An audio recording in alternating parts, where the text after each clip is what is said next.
সরকারি প্রকল্পের নামে বিঘার পর বিঘা পুকুর চুরির অভিযোগ।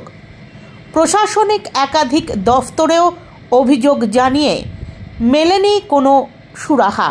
মধ্যমগ্রাম বিধানসভার অন্তর্গত পশ্চিম খিলকাপুর গ্রাম পঞ্চায়েতের নেতাজি পল্লী এলাকায় সরকারি প্রকল্পের নামে 30 বিঘা পুকুর চুরির অভিযোগ রাতের অন্ধকারে তিলে তিলে পুকুর ভরাট করে চলেছে এলাকায়। এ বিষয়ে 2023 সালে প্রশাসনিক হস্তক্ষেপে থানায় মামলাও রুজু হয়।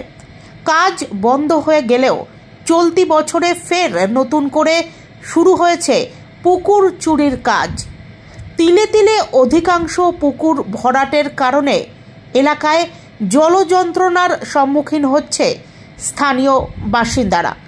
আজ দুপুর 3টে নাগাদ সংবাদ মাধ্যমের মুখোমুখি হয়ে স্থানীয় এক বাসিন্দা জানিয়েছেন, আপনি কি এখানকার স্থানীয়? হ্যাঁ, আমি এই তো, আমার বাড়ি এই যে স্থানীয়। এই বাড়ির পাশে একদম দেখছি পুকুর ভরাট হচ্ছে, বিষয়টা ঠিক কি বলুন? বিষয়টা হচ্ছে, হ্যাঁ আপনি ঠিকই শুনেছেন, এবং এই নিয়ে আমরা কালকে পুনরায় আবার বিডিও সাহেবের কাছে একটা ডেপুটেশন দিয়ে এসেছি, এই যে তার কপি।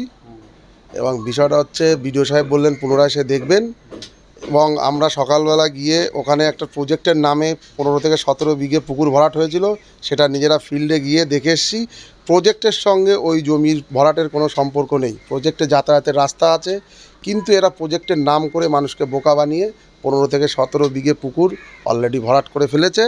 এবং আমরা চাই এই পুকুর পুনরায় উদ্ধার করে মানুষকে এবং পাড়ার সমস্ত মানুষের যাতে এই জল জমা, তারপরে তাদের ব্যবহার, স্নান করা সমস্ত কাজে এবং পরিবেশ রক্ষার ক্ষেত্রে ফিরিয়ে দেওয়া হোক, এটাই আমরা চাইছি। এটাই আমার আপনার মিডিয়ার মাধ্যমে দাবি। এবং এখানে অনেক বড় বড় মাথা জড়িত আছে, তাদের নাম আমি বলতে চাইছি না। সমস্ত 2023 সালে 9 এপ্রিল আমাদের পাড়া থেকে একটা কমপ্লেন যায় বিএলআরও সাহেবের কাছে। বিএলআরও সাহেব একটা এফআইআর লঞ্চ করতে বলেন দত্তপুর থানার আইসিকে, এবং তিনি একটা এফআইআর লঞ্চ করেন এবং চার্জশিটও দেন, এবং 6 জনের নামে মামলা স্টার্ট হয়। যারা আর কি পুকুর ভরাট করছে, আপনারা অভিযোগ করছেন, তারা কি অত্যন্ত প্রভাবশালী? অবশ্যই প্রভাবশালী, এবং তারা রাজনৈতিক দলের সঙ্গে জড়িত। অবশ্যই কোনো না কোনো রাজনৈতিক দলের সঙ্গে জড়িত। আমি এখানে রাজনীতিটা টানতে চাইছি না। এখানে আমরা গ্রামবাসী হিসাবে লড়াইটা দিচ্ছি, এবং আমরা গ্রামবাসী হিসাবে এই পুকুর পুনরুদ্ধার করতে চাইছি। এখানে কোনো রাজনৈতিক রং আপনারাও দেবেন না, আমরাও দিতে চাইছি না। অবশ্যই তাদের কোনো পরিচয় আছে, সেটা আমরা বিডিও অফিসে সমস্ত কেস, তারপরে চার্জশিট জমা দিয়ে এসেছি, ওখানে সমস্ত নাম, এভিডেন্স সব জমা দিয়ে এসেছি। ওখানে আপনারা জিজ্ঞেস করলে পেয়ে যাবেন, সমস্ত কপি ওখানে দেওয়া আছে। আমরা এখানে কোনো রাজনীতির বিষয় না, আমরা এখানে গ্রামবাসী হিসাবে লড়াইটা করছি আমাদের জলাশয় পুনরুদ্ধার করার জন্য। আমাদের উদ্দেশ্য একটাই, জলাশয় ফেরত চাই। নাম কি? আমার নাম তারক শিকদার, আমি নেতাজি পল্লীর একজন সচেতন নাগরিক।